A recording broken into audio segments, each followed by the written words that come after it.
Bienvenidos. El doctor Miguel Uribe Turbay es el secretario de Gobierno de Bogotá. Responsabilidades muy complejas en su despacho, responsabilidades asociadas con la marcha de la ciudad, con el trámite de los proyectos en el Consejo Distrital, pero como secretario de Gobierno con una mirada transversal sobre los asuntos de la capital. En la mañana de hoy había una gran preocupación en algunos sectores de Bogotá porque unas alertas tempranas de la Defensoría del Pueblo sugerían que en Bogotá podían estar presentándose y arraigándose bandas criminales. El país ha visto lo que ha ocurrido en algunas comunas de Medellín y la Defensoría sugería que en Bogotá estaba pasando lo mismo. Bienvenido, doctor Uribe, gusto tenerlo aquí. Muchísimas gracias, Juan. Un saludo muy especial para usted y para todos sus televidentes. Le pregunto de una vez al punto, ¿hay en Bogotá un riesgo de que bandas criminales se estén gestando en las localidades y tengan control territorial en algunas zonas de Bogotá? No, Juan, en este momento no tenemos ningún tipo de evidencia de que eso esté sucediendo. Inteligencia del Ejército e inteligencia de la Policía ha venido confirmando que en Bogotá no hay presencia de grupos al margen de la ley. Lo que tenemos en localidades como Ciudad Bolívar son delincuencia común y bandas delincuenciales organizadas que evidentemente buscan ejercer algún tipo de control, pero no existe los grupos a los que ha venido haciendo referencia la Defensoría del Pueblo. ¿No hay una BACRIM de Bogotá? No, señor, no existe en este momento, no tenemos evidencia. Es muy importante resaltar que tanto gobierno nacional como gobierno distrital, ejército y policía, sus agencias de inteligencia, la verificación en el campo demuestran que no hay evidencia. Hemos recibido muchas denuncias o algunas denuncias de líderes y defensores de derechos humanos que vale la pena decir que tenemos la ruta de protección más efectiva de Colombia. Hemos atendido 194 líderes, ninguno con ningún tipo de agresión, 38 en Ciudad Bolívar y ninguna de esas agresiones o esas amenazas, perdón, han sido realizadas por este tipo de grupos. Primera respuesta totalmente clara, no hay lugar para una ola de preocupación en Bogotá porque haya una BACRIM de Bogotá. Dicho eso, doctor Miguel, ¿cómo son esas organizaciones criminales de delincuencia común que están operando en algunas localidades de Bogotá? ¿Qué son? ¿Bandas de traficantes, de asaltantes? ¿Qué son? Efectivamente, la mayoría de ellas se organizan alrededor del microtráfico. Básicamente es el control del microtráfico lo que gesta este tipo de grupos y de ahí en adelante otros delitos que transversalmente cometen, como hurto, por ejemplo, extorsión. Uno muy presente en este tipo de zonas como Ciudad Bolívar, Usme, Rafael Uribe, San Cristóbal, que son los tierreros, que bien conocidos son por utilizar personas vulnerables para invadir. Son invasores de tierras. Exacto, para invadir los cerros o las reservas y de tal manera que aprovechan las personas vulnerables para buscar un provecho propio. Las engañan, pero además buscan provecho por parte del Estado.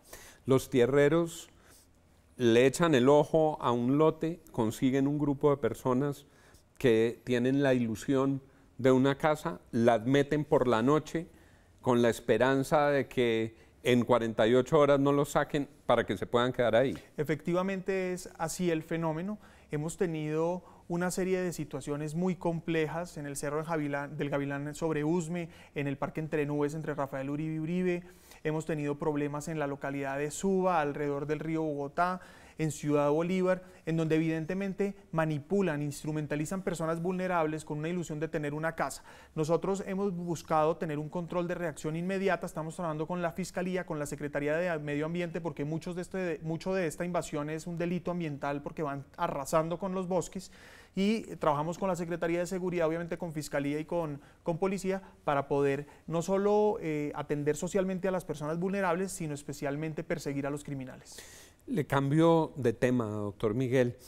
En la alianza que tenemos con Caracol Radio, el pasado lunes correspondía el turno, han pasado todos los candidatos al candidato Gustavo Petro. Yo le pregunté por el metro y le pregunté si usted gana, ¿qué pasa con el metro elevado? Y me contestó el candidato Gustavo Petro, no habrá metro elevado. La pregunta que surge inmediatamente es, ¿qué tan avanzado está el metro elevado y le traslado a usted esa pregunta. ¿En qué va el metro elevado? ¿En qué va ese proceso? ¿Qué se ha hecho? ¿En qué punto de la estructuración y de la ejecución del proyecto están? Por fortuna de los bogotanos, estamos en un punto de no retorno del metro de Bogotá.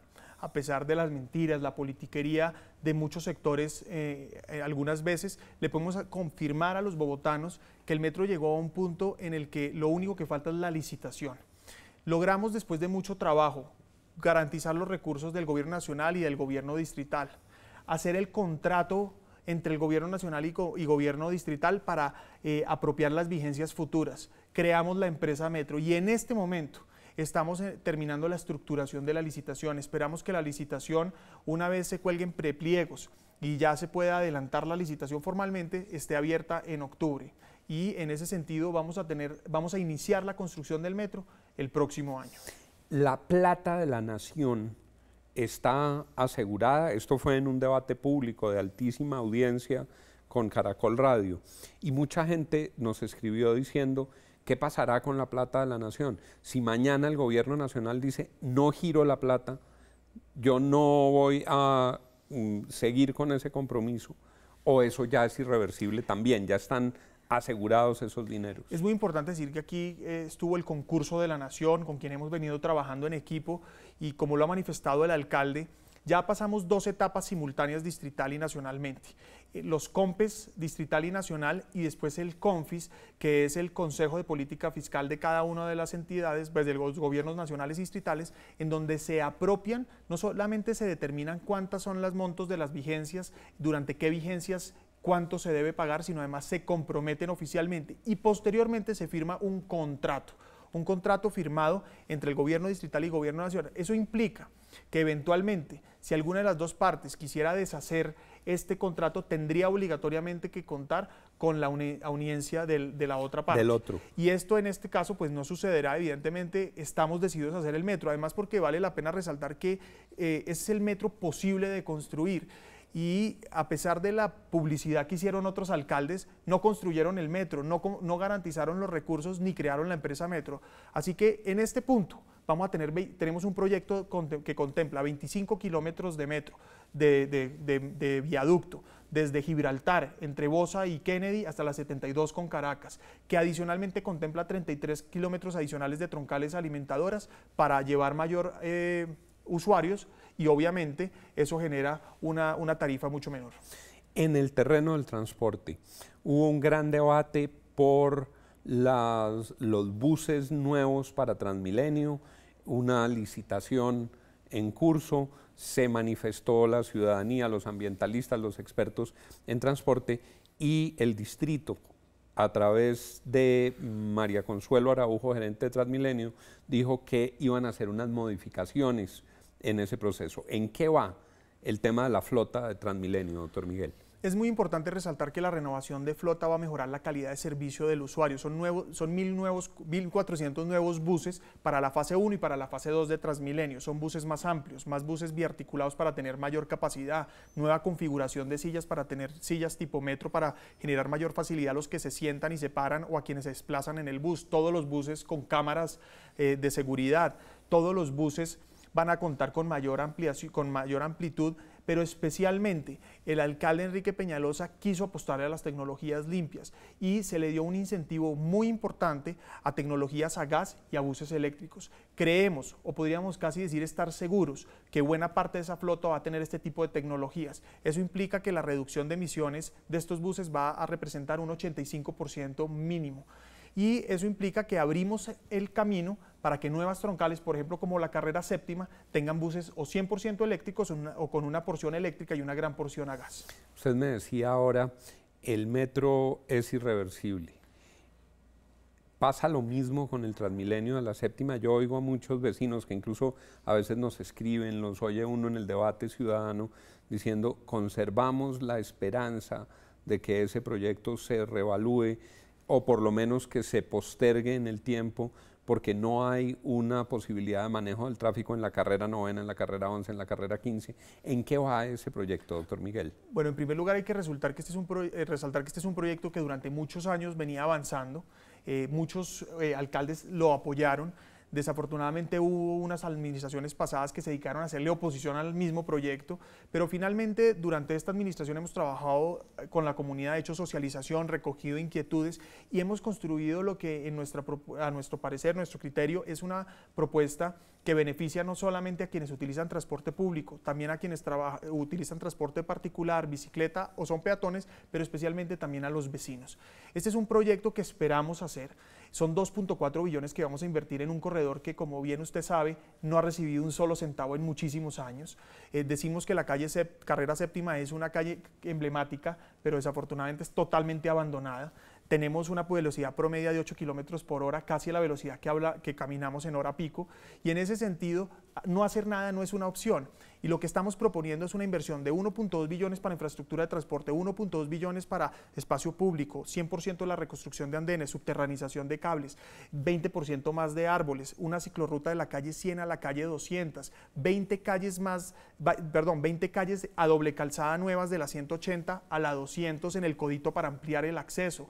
Vamos a tener adicionalmente estaciones mucho más limpias, esbeltas, a vidrio, con taquillas fuera de las estaciones en espacio público anexo a las estaciones para no congestionar el ingreso a las estaciones. Vamos a tener viaductos y pasos a desnivel para quitar semáforos de la séptima para mejorar la velocidad del bus y del carro particular. Un tema fundamental, vamos a pasar de 300 buses hora pico, hora sentido en hora pico, a 140, es decir, vamos a tener menos buses. Hoy hay 300 buses andando por la séptima. Hoy hay 300 buses en hora pico, hora sentido. Eso implica que en una hora... Para nuestros televidentes, ¿eso qué quiere decir? Que en una hora pico pasan...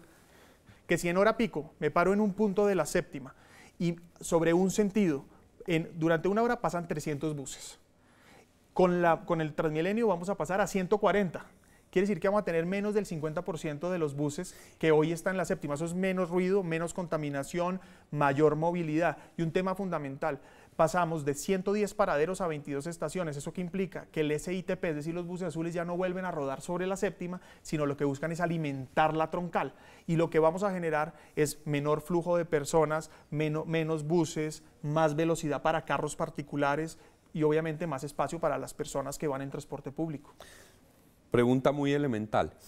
Alguien que usa la carrera séptima no en transporte público, sino en vehículo privado, ¿va a tener una mayor movilidad, una mayor velocidad de desplazamiento? Por supuesto. ¿Por qué? Porque hoy tenemos 6 carriles, 3 de un sentido, 3 de otro, y básicamente la pregunta es ¿cuántos carriles utilizan hoy los buses? Evidentemente tienen uno exclusivo, pero finalmente terminan utilizando los 3 de cada sentido porque deben hacer sobrepasos. Y eso implica que los que van en carro particular tienen que someterse al atraso de estos o al atascamiento de estos buses. Cuando haya Transmilenio va a tener un único carril para buses y 2 carriles exclusivamente para vehículos particulares. Pero adicionalmente, como lo mencionaba, para los carros particulares vamos a eliminar al hacer deprimidos y viaductos. Voy a poner un ejemplo. Vamos a hacer un viaducto, un puente que va a conectar la séptima con la circunvalar en la 92. Eso implica que acabamos ese semáforo que genera un tráfico enorme. Que genera un trancón monumental. De norte a sur en la 92. Vamos a hacer un puente conectando la 85, la circunvalar con 85, de tal manera que acabamos el semáforo de la circunvalar y generamos un ingreso inmediato de las personas que suben a patios o a la calera. Eso implica que se acaba el trancón de sur a norte en la 85. Vamos a hacer oreja y sobrepaso en la 127 y en la 134, un deprimido en la 72. Todas estas obras de infraestructura van a implicar mejor velocidad para quien va en transporte público, pero especialmente también mejor velocidad para los vehículos particulares. Uno habla de seguridad con el doctor Miguel y parece el secretario de seguridad, habla de transporte y parece el gerente de Transmilenio. Por eso es el secretario de gobierno y por eso decía yo, tiene en sus funciones una mirada transversal a lo que ocurre en la alcaldía. Concluyo con un parte de tranquilidad. No hay Bacrim en Bogotá. Muchas gracias, doctor Miguel, por haber estado con nosotros. Muchísimas gracias, Juan, a usted y a todos los televidentes. A ustedes, gracias por estar con nosotros. Sigan con Red Más Noticias.